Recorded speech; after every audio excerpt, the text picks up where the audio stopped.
নমস্কার, খবর ত্রিপুরায় আপনাদের স্বাগত। আপনাদের সাথে আমি নীতিশ। প্রথমেই দেখে নিচ্ছি আজকের খবর শিরোনাম।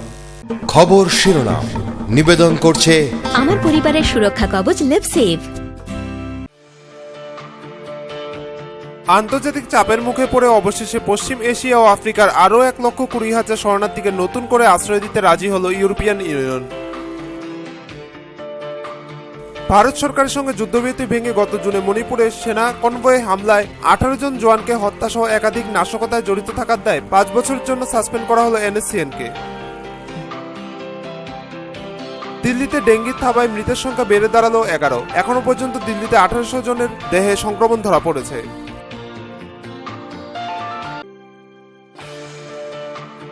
পার্লামেন্টে ভোটাভুটির পর হিন্দু রাষ্ট্র নয়, নেপাল ধর্মনিরপেক্ষ রাষ্ট্র হিসেবে থেকে যাচ্ছে। 601 সদস্যের গণপরিষদের মধ্যে 2/3-এরও বেশি ভোট পড়ল ধর্মনিরপেক্ষ রাষ্ট্রের দিকে। ডেঙ্গু আক্রান্ত 7 বছরের শিশু অবিনাশ রাউতের মৃত্যুর ঘটনা নিয়ে ম্যাজিস্ট্রেট পর্যায়ে তদন্তের নির্দেশ দিল দিল্লি সরকার। এই ঘটনায় তীব্র অসন্তোষ ব্যক্ত করে দোষীদের বিরুদ্ধে কঠোর ব্যবস্থা গ্রহণের আর্জি জানিয়ে দিল্লির মুখ্যমন্ত্রী অরবিন্দ কেজরিওয়ালের সঙ্গে কথা বললেন ওড়িশার মুখ্যমন্ত্রী নবীন পট্টনায়ক। ত্রিপুরা জীবনরেখা 44 নং জাতীয় সড়কের চোরাইবাড়ি থেকে আসামের লোয়াইপোয়া অংশের হাল ফেরাতে কেন্দ্রের সঙ্গে কথা বলেছেন রাজ্যের মুখ্য সচিব ওয়াইপি সিং। মঙ্গলবার মহাকরণে উক্ত বিষয়ে সাংবাদিকদের বিস্তারিত জানান মন্ত্রী রতন ভৌমিক। নিয়ে নিচ্ছে একটি বিজ্ঞাপন বিরতি, সঙ্গে থাকুন, ফিরে আসছি বিরতির পর।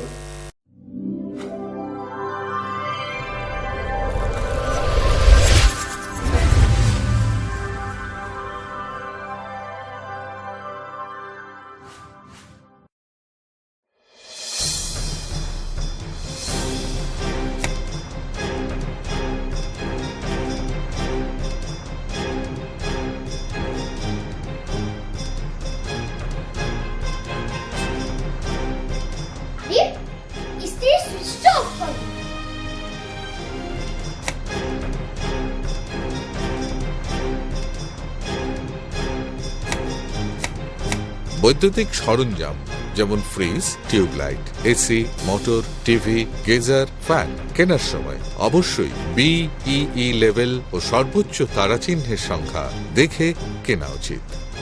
Fridge, washing machine, computer, geyser, heater ও ফ্যান ব্যবহারের ক্ষেত্রে বিদ্যুৎ সাশ্রয়ের সাধারণ বিষয়গুলো মেনে চললে বিদ্যুতের অপচয় রোধ করা যায়। সাধারণ 60 ওয়াট অথবা 100 ওয়াট বাল্ব ব্যবহারের পরিবর্তে CFL অথবা LED বাল্ব ব্যবহার করুন। হ্যাঁ, আমরা একটু সচেতন হলেই আমরা বিদ্যুতের অপচয়কে রোধ করতে পারি। সাশ্রয়ে যত তারা, আমাদের বন্ধু তারা। বিদ্যুৎ চুরি বন্ধ করুন, আধারমুক্ত ত্রিপুরা করুন। জনকল্যাণ ও জনস্বার্থে ব্যুরো অফ এনার্জি এফিসিয়েন্সি এর সহযোগিতায় ত্রিপুরা রাজ্য বিদ্যুৎ নিগম লিমিটেড থেকে প্রচারিত। ডাল, মাছ, সবজি, মশলার কেরামতি গুণমানে প্রতিঘর সিস্টেম স্পাইসি। কষা কিংবা ঝোল করো আমিষ হোক নিরামিষ, সিস্টার গুণে সব রান্না স্বাদে হয় সঠিক। হোটেল, রেস্তোরাঁ কিংবা করো আয়োজনের খাবার, সুস্বাদু গন্ধে ভরে মন সবাকার।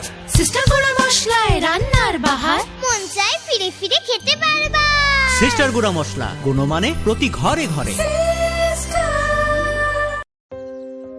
খিদে পাচ্ছে না, পেট ব্যথা করছে।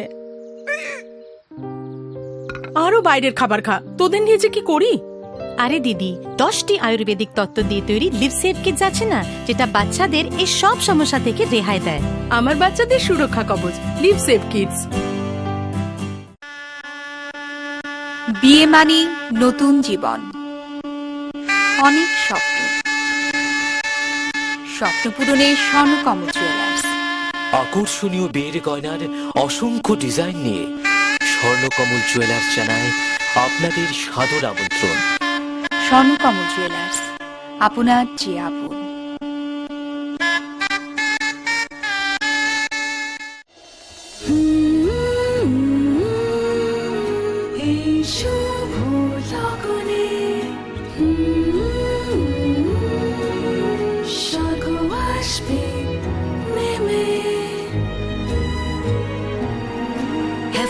collections from PC Chandra Jewelers. PC Chandra জুয়েলার্সের Agartala showroom, Hariganga Basak road, paradise Chowmuhani, Agartala, Tripura. Phone 0381-232-6666।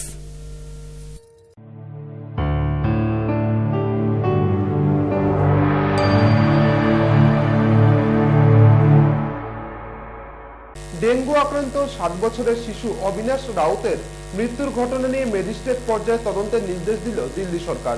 এই ঘটনায় তীব্র অসন্তোষ ব্যক্ত করে দোষীদের বিরুদ্ধে কঠোর ব্যবস্থা গ্রহণের আর্জি জানিয়ে দিল্লির মুখ্যমন্ত্রী অরবিন্দ কেজরিওয়ালের সঙ্গে কথা বলেন উড়িষ্যার মুখ্যমন্ত্রী নবীন পট্টনায়ক। ডেঙ্গু আক্রান্ত 7 বছরের শিশু অবিনাশ রাউতের মৃত্যুর ঘটনা নিয়ে ম্যাজিস্ট্রেট পর্যায়ের তদন্তের নির্দেশ দিল দিল্লি সরকার। উল্লেখ্য, ওই শিশুকে দিল্লির 5টি হাসপাতাল ভর্তি করতে অস্বীকার করে বলে অভিযোগ। গত 8 সেপ্টেম্বর ওই শিশুর মৃত্যুর পর তার বাবা মা দক্ষিণ দিল্লির একটি 5তলা বাড়ি থেকে ঝাঁপ দিয়ে আত্মহত্যা করেন। অবিনাশের বাবা লক্ষণ রাউত ওড়িশার কেন্দ্রাপাড়ার বাসিন্দা। এই ঘটনা সম্পর্কে তীব্র অসন্তোষ ব্যক্ত করে দোষীদের বিরুদ্ধে কঠোর ব্যবস্থা গ্রহণের আর্জি জানিয়েছেন ওড়িশার মুখ্যমন্ত্রী নবীন পট্টনায়ক। তিনি এই বিষয়ে দিল্লির মুখ্যমন্ত্রী অরবিন্দ কেজরিওয়ালের সঙ্গে কথা বলে সংশ্লিষ্ট হাসপাতালগুলির বিরুদ্ধে ব্যবস্থা গ্রহণের দাবি জানিয়েছেন। পাশাপাশি ক্ষতিগ্রস্ত পরিবারকে 3 লক্ষ টাকা ক্ষতিপূরণ দেওয়ার কথাও জানিয়েছেন। এই ঘটনায় ম্যাজিস্ট্রেট পর্যায়ের তদন্তের কথা ঘোষণা করেছেন দিল্লির স্বাস্থ্যমন্ত্রী সত্যেন্দ্র জৈন। তিনি বলেছেন, সংশ্লিষ্ট এলাকার জেলা ম্যাজিস্ট্রেটকে ঘটনাক্রম যাচাই করতে অভিযুক্ত 5 হাসপাতালের সামনে থাকা সিসিটিভির ফুটেজ খতিয়ে দেখতে বলা হয়েছে। যত দ্রুত সম্ভব রিপোর্ট পেশের জন্য ম্যাজিস্ট্রেটকে নির্দেশ দেওয়া হয়েছে। क्योंकि लीगली 1 महीने का नोटिस देना होता है, हमने मजिस्ट्रेट इंक्वायरी कल बैठा दी है। मजिस्ट्रेट को कहा गया है कि बहुत ही जल्दी खुद जाकर इंक्वायरी करे, सीसीटीवी फुटेज देखे, सारी इंक्वायरी करके जल्द से जल्द रिपोर्ट दे। कारण क्या होता है कि लीगल नोटिस का टाइम है, उस नोटिस को तुम कम नहीं कर सकते हो। मैं ये नहीं कह सकता कि तुम 2 दिन में जवाब दो, उसको 30 दिन है तो 30 दिन कहना ही पड़ेगा, इसलिए हमने मजिस्ट्रेट इंक्वायरी के आदेश दिए। গত শনিবারই মূলচাঁদ, ম্যাক্স সাকেত সিটি হাসপাতাল, আকাশ হাসপাতাল এবং আইরিন হাসপাতালকে নোটিশ পাঠিয়েছে দিল্লি সরকার। অমিতকে ভর্তি না করার জন্য কেন তাদের রেজিস্ট্রেশন বাতিল করা হবে না তার ব্যাখ্যা চাওয়া হয়েছে ওই নোটিশে। दिल्ली की जनता से ये अपील करना चाहता हूं कि बिल्कुल पैनिक करने की कोई जरूरत नहीं है। सरकारी अस्पतालों में काफी इंतजाम किया है सरकार ने। डेंगू के काफी ज्यादा मरीज आ रहे हैं। है कि कुछ प्राइवेट हॉस्पिटल्स हैं जहां से मरीजों को वापस भेज दिया गया और 1-2 मरीजों की 1-2 बच्चों की मौत हो गई। उनको बख्शा नहीं जाएगा किसी भी हालत में, उनके खिलाफ सख्त कदम उठाया जाएगा। উল্লেখ্য, গত 28 আগস্টের বিজ্ঞপ্তিতে দিল্লি সরকার জানিয়েছিল সরকারি বা বেসরকারি কোনো হাসপাতালে ডেঙ্গুতে আক্রান্তকে ভর্তি নিতে অস্বীকার করতে পারবে না। রাজধানীতে ডেঙ্গুর প্রকোপের পরিপ্রেক্ষিতে দিল্লি সরকার সমস্ত সরকারি হাসপাতালে ফিভার ক্লিনিক খোলার নির্দেশও দিয়েছিল। ব্যুরো রিপোর্ট, খবর ত্রিপুরা। বিরতির পর স্বাগত, এখন খবর বিস্তারিত। পার্লামেন্টে ভোটাভুটির পর হিন্দু রাষ্ট্র নয়, নেপাল ধর্মনিরপেক্ষ রাষ্ট্র হিসেবেই থেকে যাচ্ছে।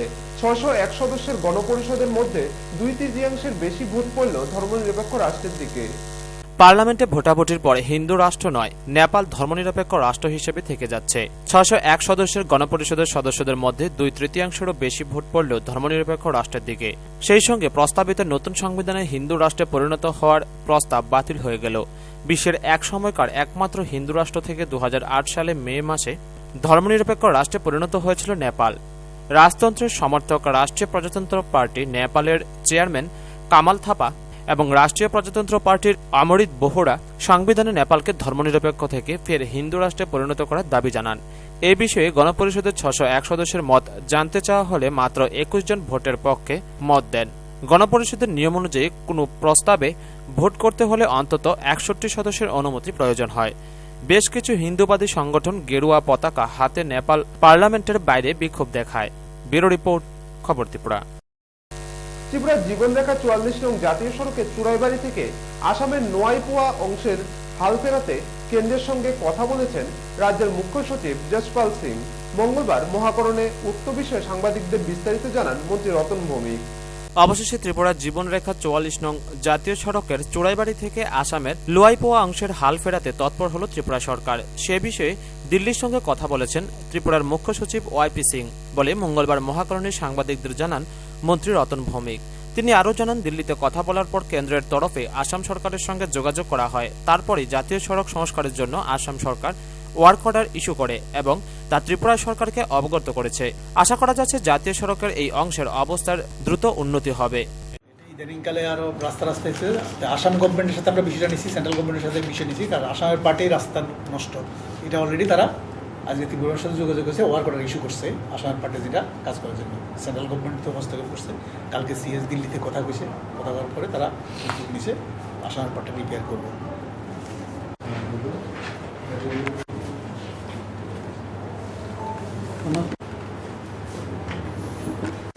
উপরে আর শেষ দিয়ে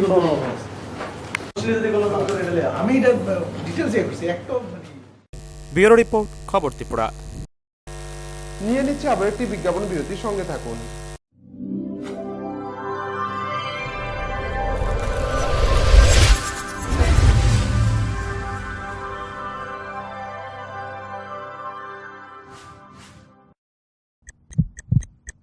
হার্ট ও সেরিব্রাল অ্যাটাকে দেরিতে চিকিৎসা প্রাণঘাতী। মনে রাখবেন, আন্তর্জাতিক মাপকাঠিতে চিকিৎসার গোল্ডেন আওয়ার প্রথম 2 ঘন্টা। তাই দেরি না করে চলে আসুন ঘরের পাশে আইএলএস হসপিটালে। 24 ঘন্টায় থাকছেন বিশেষজ্ঞ চিকিৎসকের দল, আছে অত্যাধুনিক ভেন্টিলেটর ও 24টি আইসিইউ বেড। আইএলএস হসপিটাল, সময় বাঁচান, জীবন বাঁচান।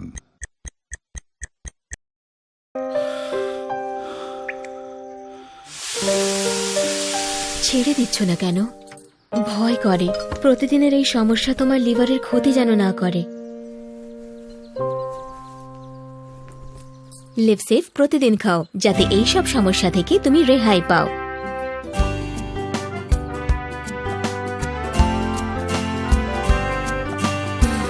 আমার পরিবারের সুরক্ষা কবচ লিভসেভ। হ্যাঁ, বুঝছি বুঝছি বুঝছি তো, বুঝছি বুঝছি বুঝছি বুঝছি বুঝছি বুঝছি বুঝছি বুঝছি আরে ভাই বুঝছি তো, প্রিমিয়ার যে ভালো সিমেন্ট 10 বছরেও বুঝবো না। আপনার আস্থার প্রতি আমাদের সম্মান। প্রিমিয়ার সিমেন্ট, সাফল্যের 10 বছর।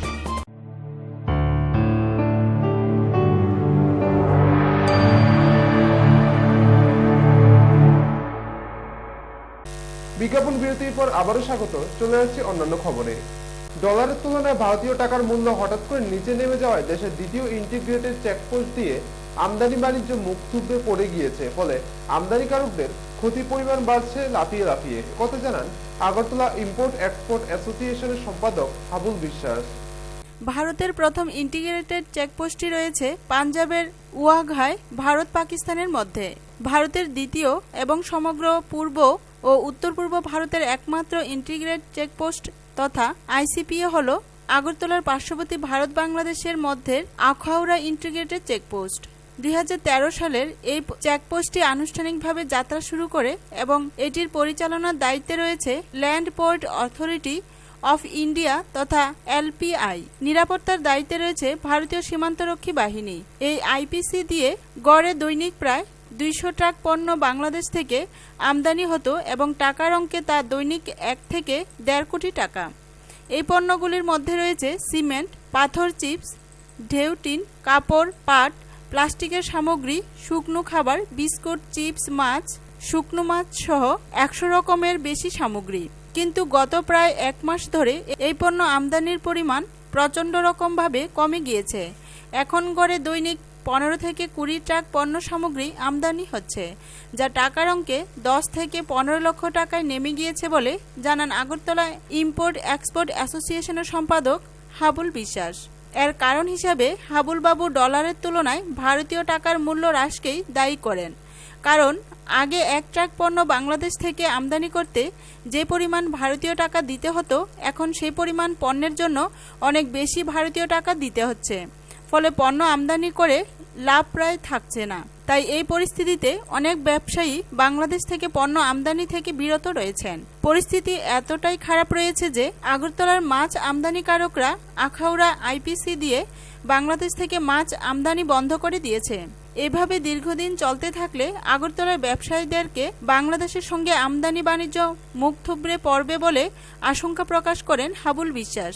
হ্যাঁ, এখন আমাদের বিশেষ করে আমাদের ইন্ডিয়ান কারেন্সি এক্সচেঞ্জের রেটটা ইউএস ডলার এগেনস্টে সেটা এখন এমন পর্যায়ে গিয়ে পৌঁছেছে যার পরিপ্রেক্ষিতে আমাদের আমদানির পরিমাণটা এখন প্রায় শূন্যের গোড়ায় চলে আসছে। আগে যে পরিমাণ আসতো বাংলাদেশ থেকে, ধরুন প্রতিদিন প্রায় 175 থেকে 200 ট্রাক পণ্য সামগ্রী বাংলাদেশ থেকে আসতো, সেটা এখন কোনো দিন 10 ট্রাক, কোনো দিন 5 ট্রাক, কোনো দিন 30, কোনো দিন 35, মানে এভারেজে ধরুন 15 থেকে 20 ট্রাক মাল আসছে বাংলাদেশ থেকে। আগে যেখানে প্রতিদিন মানে 1 থেকে 1.5 কোটি টাকার পণ্য সামগ্রী আসতো, এখানে 10 থেকে 15 লক্ষ টাকার মাল আসছে বাংলাদেশ থেকে। আবার কোনো দিন হয়তো মানে খুব কম আসছে। তো সেদিক দিয়ে এখন আমাদের ব্যবসার পরিমাণটা একদম মানে খুব কম আছে। তো কারণ ডলার এগেনস্টে আমাদের টাকার যে অবমূল্যায়ন সেটা তো মানে এখন অস্বাভাবিক পর্যায়ে চলে আসছে। আর এটা যদি এখন এইভাবে উত্তরোত্তর বাড়তে থাকে তাহলে তো একটা সময় তো আমাদের আমদানিটা বন্ধ করে দেওয়া ছাড়া বিকল্প কোনো রাস্তা নেই। গত প্রায় বিশেষ করে গত 1 থেকে 1.5 মাস এটা এফেক্ট খুব বেশি আসছে। তার আগে ধরুন তাও 64, 65 এরকম ছিল আমাদের $1 এগেনস্টে, কিন্তু এখন এটা 67 ক্রস করে গেছে। তিনি আরও জানান, ডলারের মূল্য সামান্য বৃদ্ধি পেলেই আইপিসিতে তার প্রভাব বেশি পড়ে, কারণ এখানে land port authority of India অত্যাধুনিক সকল সুবিধা দিয়েছে, যার জন্য পরিষেবা কর রাজ্যের অন্য সকল ল্যান্ড পোর্ট স্টেশন এলপিআই থেকে বেশি। এর জন্য ব্যবসায়ীদের লাভ কিছুটা কম হচ্ছে বলেও জানান হাবুল বাবু। এর আগে একাধিকবার ডলারের তুলনায় ভারতীয় টাকার মূল্য কমে যাওয়ায় ব্যবসায়ীদেরকে সমস্যায় পড়তে হয়েছিল, তবে সেই সময় ভারতীয় টাকার সঙ্গে ডলারের মূল্যের এতটা ফারাক হয়নি বলে মত ব্যক্ত করেন হাবুল বাবু। হিসাব করবেন তাহলে দেখবেন এক ব্যাগ সিমেন্টে এখন প্রায় 12 থেকে 14 টাকার মতো ডিফারেন্স হয়ে যাচ্ছে, শুধু এই ডলার মানে রেট ইনক্রিজ হওয়ার কারণে। এবং অন্যান্য সামগ্রীর ক্ষেত্রে সেরকম বৃদ্ধি পেয়েছে। তার পাশাপাশি ধরুন এখন বাংলাদেশ থেকে মাছ যারা আমদানি করতেন আমাদের আগরতলা দিয়ে, তারা এখন আমদানিটা এখন প্রায় বন্ধই রেখে দিয়েছে, কারণ তাদের পোষাচ্ছে না। এই অবস্থা কবে শেষ হবে তা জানা নেই ব্যবসায়ীদের, তাই সময়ের দিকে চেয়ে অপেক্ষা করা ছাড়া আপাতত কোনো পথ খোলা নেই। ব্যুরো রিপোর্ট, খবর ত্রিপুরা। নিজ বাড়ির পুকুরের জলে ডুবে মৃত্যু হলো একসাথে 2 ভাইয়ের। ঘটনা উদয়পুর শহরের শিববাড়ি সংলগ্ন এলাকায়। এই মর্মান্তিক ঘটনায় শোকের ছায়া বিরাজ করছে এলাকা জুড়ে।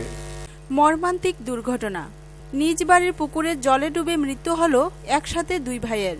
ঘটনা উদয়পুর শহরের শিববাড়ি সংলগ্ন এলাকায়। পরীক্ষিত রায় বয়স 14 ও পৃথ্বীরাজ রায় বয়স 9। এই মর্মান্তিক মৃত্যুতে গোটা উদয়পুর মহকুমায় নেমে এসেছে শোকের ছায়া। বুধবার দুপুর 12টা নাগাদ ঘটে মর্মান্তিক ঘটনাটি। উদয়পুর শিববাড়ির পেছনে পার্থ রায়ের বাড়ি। বিশাল বাড়িতে রয়েছে পুকুর। পার্থ রায়ের 2 ছেলে পরীক্ষিত ও পৃথ্বীরাজ প্রতিদিনই স্নান করে পুকুরে। বুধবারও অন্যান্য দিনের মতো পুকুরে স্নান করতে প্রথমে যায় পৃথ্বীরাজ, তারপর বড় ভাই পরীক্ষিত নামে জলে। একটা সময় স্থানীয় কিছু লোকজন 2 ভাইয়ের জলে ডুবে যাওয়া বিষয়টি প্রত্যক্ষ করে। ছুটে আসে দমকল বাহিনী, পুলিশ এবং বিপর্যয় মোকাবেলা টিমের সদস্যরা। দুজনকেই জল থেকে উদ্ধার করে নিয়ে যায় গোমতী জেলা হাসপাতালে। সেখানে চিকিৎসকরা তাদের মৃত বলে ঘোষণা করে। 2 ভাইয়ের দেহ নিথর হয়ে পড়ে রয়েছে হাসপাতালে। সাধারণ মানুষের ভিড় লক্ষ্য করা যায় হাসপাতালে। বাবা মা সহ আত্মীয় পরিজনরা ভেঙে পড়েন কান্নায়। পরিবারের 2টি ছেলেই একসাথে এভাবে মৃত্যুর ঘটনায় শোকাহত গোটা পরিবার। পরীক্ষিত পৃথ্বীরাজ উভয়ই উদয়পুর ব্রিলিয়ান্ট স্টার স্কুলের ছাত্র। একজন 7ম শ্রেণী, অপরজন 3য় শ্রেণীতে পড়াশোনা করে। বুধবারও স্কুল থেকে পরীক্ষা দিয়ে এসেছিল তারা দুজন। তারপরেই মর্মান্তিক ঘটনা। বাড়ির সবার চোখে ফাঁকি দিয়ে চলে গেল 2 ভাই। তারা আর স্কুলে যাবে না। পার্থ রায় ও তার স্ত্রী আর বাবা মায়ের ডাক শুনবেন না। শোকে বিহ্বল হয়ে পড়ে গোটা পরিবার। পরীক্ষিত পৃথ্বীরাজের দেহ ময়নাতদন্তের পর তুলে দেওয়া হয় পরিবারের হাতে। বুধবারের দুপুর যেন উদয়পুরে শোকের কালো ছায়া বয়ে এনেছে। আনুমানিক 12টার সময় শিববাড়ির পিছনে একটি পুকুরে 2টো বাচ্চা, একজনের বয়স 14 বছর বয়স, পৃথ্বীরাজ রায় এবং পরীক্ষিত রায়, তারা 2জন সহোদর ভাই পুকুরে চান করতে নামে সেখানে গিয়ে ডুবে যায়। সঙ্গে সঙ্গে ফায়ার সার্ভিস এবং লোকাল পাবলিক আসে, আমিও যাই। ডিজাস্টার ম্যানেজমেন্টকে খবর দেওয়া হয়। ডিজাস্টার ম্যানেজমেন্ট আসার আগেই ওদেরকে তুলে হসপিটালে পাঠানো হয় এবং সেখানে মৃত বলে ঘোষণা করা হয়। উদয়পুর থেকে শান্তনু বণিকের রিপোর্ট, খবর ত্রিপুরা। বুধবার ত্রিপুরা রাজ্যের ডিগ্রি কলেজগুলির ছাত্র সংসদ নির্বাচন অনুষ্ঠিত হয়। রাজ্যের মোট 22টি কলেজের মধ্যে আগেই 19টি কলেজে সিপিআইএম সমর্থিত ছাত্র সংগঠন এসএফআই বিনা প্রতিদ্বন্দ্বিতায় জয়ী হয়। এদিন 3টি কলেজে নির্বাচন অনুষ্ঠিত হয়। জয়ের ধারা অব্যাহত রেখেছে এসএফআই। জয়ের পর রাজধানীর বিবিএমসি কলেজের এসএফআই সদস্য সমর্থকরা বিজয় মিছিল আয়োজন করে। বুধবার ত্রিপুরা রাজ্যের ডিগ্রি কলেজগুলির ছাত্র সংসদ নির্বাচন অনুষ্ঠিত হয়। রাজ্যের মোট 22টি কলেজের মধ্যে আগে 19টি কলেজে শাসক সিপিআইএম সমর্থিত ছাত্র সংগঠন এসএফআই বিনা প্রতিদ্বন্দ্বিতায় জয়ী হয়। এদিন 3টি কলেজে নির্বাচন অনুষ্ঠিত হয়। এদিন বিকেলে নির্বাচনের ফলও বেরিয়ে আসে। প্রত্যাশিতভাবে এসএফআই এর এই জয়ের ধারা অব্যাহত রয়েছে। কলেজ নির্বাচনের ফল বেরিয়ে আসার পর রাজধানীর বীর বিক্রম মেমোরিয়াল কলেজের এসএফআই সদস্য সমর্থকরা বিজয় মিছিলের আয়োজন করে। এই প্রসঙ্গে উল্লেখ্য যে রাজ্য উচ্চশিক্ষা দপ্তরের বিরুদ্ধে পক্ষপাতিত্বের অভিযোগ এনে এবছর ছাত্র সংসদ নির্বাচন বয়কট করেছে কংগ্রেস সমর্থিত ছাত্র সংগঠন এনএসইউআই। ব্যুরো রিপোর্ট, খবর ত্রিপুরা। এসএফআই, ডিওয়াইএফআই, টিএসইউ ও টিওয়াইএফ উদয়পুর বিভাগের আহ্বানে শিক্ষা ও কাজের দাবিতে উদয়পুরে মিছিল করল হাজার হাজার ছাত্র যুবকেরা। তারই সাক্ষী থাকলো গোটা সরোবর নগরী। শিক্ষা ও কাজের দাবিতে ছাত্র যুবদের গর্জমান মিছিল দেখল শহর উদয়পুর। মিছিলে মিছিলে ছাত্ররা আওয়াজ তুলল, না ধর্মের না বাজারের, শিক্ষা হোক সকলের। যুবরা দৃপ্ত কণ্ঠ ছেড়ে স্লোগান তুলল, ধর্মীয় বিভাজন নয়, চাই নিশ্চিত কর্মসংস্থান। সূর্য যখন মধ্য গগনে রৌদ্রের প্রখর উত্তাপ মাথায় নিয়ে হার না মানার লড়াইতে সামিল হাজার হাজার ছাত্র ও যুবকেরা। সাদা সবুজের অজস্র পতাকা আর নানা রঙের প্লেকার্ডে মিছিল ঘুরল প্রায় 5 কিলোমিটার পথ। সরোবর শহর উদয়পুর। এদিন ছাত্র যুবরা ঘিরে নিল অন্যতম সরোবর জগন্নাথ দিঘিকে। দিঘির গোটা চারপারে হাজার হাজার ছাত্র যুবদের কালো মাথার সর্পিল সমাহার। সরোবরের পাশ ধরে মিছিল আর জলে তার প্রতিচ্ছবি। ছাত্র যুবদের শিক্ষা ও কাজের গর্জমান মিছিল যেন ঢেউ তুলছিল জলে। মিছিলের সামনে চিরাচরিত পোশাকে রিয়াং মেয়েরা, গলায় পয়সার মালা, চারিদিকে মোহর মোহর স্লোগান। দেশের বিজেপি সরকারের প্রতি ধিক্কার জানিয়ে এদিন উদয়পুর মহকুমার প্রত্যন্ত গ্রাম থেকে শহরের যুবক যুবতী ছাত্রছাত্রী বেরিয়েছিলেন কাজ ও শিক্ষা হকের দাবিতে। এদিন তারা বুঝিয়ে দিল, মোদী সরকার, তুমি তোমার নীতি পাল্টাও, নয়তো দেশের ছাত্র যুবরা তোমার সরকারকে পাল্টে দেবে। SFI, DYFI, TYF, TSU Udaipur বিভাগের আহ্বানে এদিন ছাত্র যুবরা জমায়েত হয় উদয়পুর জামতলায়। এখানে বিজয় চক্রবর্তী, দহরাম রিয়াং, মিঠুন মজুমদার ও বিশুবোধ মুরা সিং এর সভাপতিত্বে জমায়েতে বক্তব্য রাখেন যুবনেতা জয়কিশোর জমাতিয়া, মৃণাল মজুমদার, ছাত্রনেতা শুভ চক্রবর্তী, রাজেন্দ্র জমাতিয়া। আমাদের যে আদর্শ, যে বামপন্থী আদর্শকে নিয়ে আমাদের যে বাঁচার লড়াই, এই লড়াই এখানে শেষ হবে না। কারণ দিল্লি সরকার যে মতি গতি প্রয়োজনের সামনে আমাদের আরো জোর লড়াই করতেই হবে।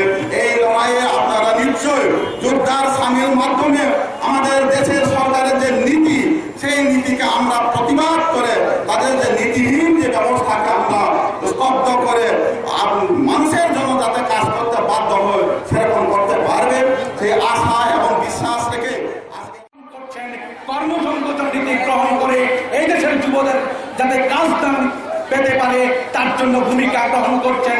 রাজ্যে রাজ্যের সরকারগুলির কাছে সার্কুলার জারি করছেন। সার্কুলার জারি করে বলা হচ্ছে এই জায়গার মধ্যে সরকারি তরফে কোন রকম কর্মসংস্থানের ব্যবস্থা করা যাবে না। এই ধরনের নীতি, এই ধরনের ফরমান রাজ্যগুলির মধ্যে চাপিয়ে দেওয়ার চেষ্টা করছেন। আমরা অপরদিকে পরিলক্ষিত করতে পারছি আমাদের এই দেশের ছাত্ররা যখন শিক্ষার জন্য লড়াই সংগ্রাম সংগঠিত। সভা শেষে জগন্নাথ দিঘির পূর্ব পার দিয়ে শুরু হয় মিছিল। মিছিল দিঘির দক্ষিণ পার, পশ্চিম পার, উত্তর পার হয়ে শহরের central road, new town road হয়ে জামতলাতে এসে শেষ হয়। সুসজ্জিত ছাত্র যুবদের মিছিল দেখতে রাস্তার পাশে সাধারণ মানুষের ছিল উপচে পড়া ভিড়। ব্যুরো রিপোর্ট, খবর ত্রিপুরা। 2015 সালে সিপাহীজলা জেলার সর্বশ্রেষ্ঠ স্কুলের শিরোপা দখল করল সোনামুড়া ইংলিশ মিডিয়াম স্কুল। এই উপলক্ষে বুধবার স্কুলের ছাত্রছাত্রী সহ শিক্ষক শিক্ষিকারা র্যালি বের করে সোনামুড়া শহরের বিভিন্ন পথ পরিক্রমা করে। 2015 সালে সিপাহীজলা জেলার সর্বশ্রেষ্ঠ স্কুলের শিরোপা দখল করল সোনামুড়া ইংলিশ মিডিয়াম স্কুল। 2014 সাল থেকে এই স্কুলে মাধ্যমিক ও উচ্চ মাধ্যমিক পরীক্ষায় টানা 100% পাশের হার বজায় রেখেছে ও স্কুলের সকল ছাত্রছাত্রীরা নিয়মিত স্কুলে অংশগ্রহণ করা ও শিক্ষক শিক্ষিকাদের গুরুদায়িত্ব পালনের ক্ষেত্রে এই স্কুলটিকে এবার শিক্ষক দিবসের দিন সিপাহীজলা জেলার সর্বশ্রেষ্ঠ স্কুলের শিরোপা প্রদান করা হয়। এই উপলক্ষে বুধবার স্কুলের সকল ছাত্রছাত্রীরা ও শিক্ষকরা মিলে একটি র্যালি বের করে র্যালিটি সোনামুড়া শহরের বিভিন্ন পথ পরিক্রমা করে। র্যালি শেষে স্কুলের প্রধান শিক্ষক মৃদুল চক্রবর্তী বলেন, হয়েছে মূলত আমরা 2015-এ best school of the district হিসাবে অ্যাওয়ার্ড স্কুল ডিপার্টমেন্ট থেকে পেয়েছি। এই স্কুল এসএমসি কমিটির মেম্বারদের ধন্যবাদ জানাই, স্টুডেন্টদের নিরলস পরিশ্রম এবং গার্জিয়ানদের সচেতনতাকে এই প্রচেষ্টা যদি আমরা বজায় রাখতে পারি, 2016-এও এই ধারা 2016-এও আমরা এই ধারাটা বজায় রাখতে পারবো। বেস্ট স্কুল অ্যাওয়ার্ড যদি আমাদের কমিটমেন্টটা আমরা ধরে রাখতে পারি। এই র্যালিতে স্কুলের ছাত্রছাত্রী সহ শিক্ষক শিক্ষিকাদের উপস্থিতি ছিল লক্ষণীয়। টুটন চৌধুরীর রিপোর্ট, খবর ত্রিপুরা। বুধবার কাঠালিয়া ব্লক এলাকার বাসপুকুর বাজার ব্যবসায়ী সমিতির বার্ষিক সম্মেলন অনুষ্ঠিত হয় বাজার ওপেন শেডে। এদিন 17 জনের একটি কার্যকরী কমিটি গঠন করা হয়। কাঠালিয়া ব্লক এলাকার বাসপুকুর বাজার ব্যবসায়ী সমিতির বার্ষিক সম্মেলন অনুষ্ঠিত হয় বুধবার। সম্মেলনকে ঘিরে হিন্দু মুসলিম উভয় সম্প্রদায়ের ব্যবসায়ী মহলের মধ্যে পরিলক্ষিত হয় যথেষ্ট উৎসাহ উদ্দীপনা। উল্লেখ্য, বাসপুকুর বাজারের বুক চিরে চলে গেছে সোনামুড়া বিলোনিয়া মূল সড়ক। এই সড়কের দুপাশ জুড়ে রয়েছে 110 জন হিন্দু মুসলিম উভয় সম্প্রদায়ের ব্যবসায়ীদের স্থায়ী প্রতিষ্ঠান। গত 2006 সালে এক কনভেনশনের মাধ্যমে ব্যবসায়ীদের সম্মিলিত প্রয়াসের মাধ্যমে 19 জনকে নিয়ে গঠিত হয়েছিল ব্যবসায়ী সমিতির পথ চলা। বুধবার আবার সমস্ত ব্যবসায়ীরা যৌথ উদ্যোগী হয়ে বাজার ওপেন শেডে একদিনের সম্মেলন অনুষ্ঠিত করে। সভাপতিত্ব করেন নারায়ণ সরকার। সম্মেলনে বার্ষিক প্রতিবেদন উপস্থাপন করেন প্রাক্তন সেক্রেটারি অমূল্য সরকার। প্রতিবেদনের উপর 4 জন প্রতিনিধি খোলামেলা আলোচনায় অংশগ্রহণ করে। পরে সামগ্রিক বাজার ব্যবসায়ী মহলকে জাতি ধর্ম বর্ণ সাম্প্রদায়িক চিন্তা চেতনাকে পেছনে ফেলে এই মহান ঐতিহ্যপূর্ণ বাসপুকুরে ক্রেতা বিক্রেতার মধ্যে সৌভ্রাতৃত্ব বোধ শ্রীবৃদ্ধি ঘটিয়ে সম্প্রীতির মেলবন্ধন অটুট রাখার আহ্বান জানিয়ে আলোচনা করেন কাঠালিয়া পঞ্চায়েত সমিতির চেয়ারম্যান আব্দুল করিম, গণ আন্দোলনের নেতৃত্ব বাবুল দেবনাথ, যাত্রাপুর থানার এসআই প্রদীপ শীল ও পঞ্চায়েত প্রধান নান্টু পাল।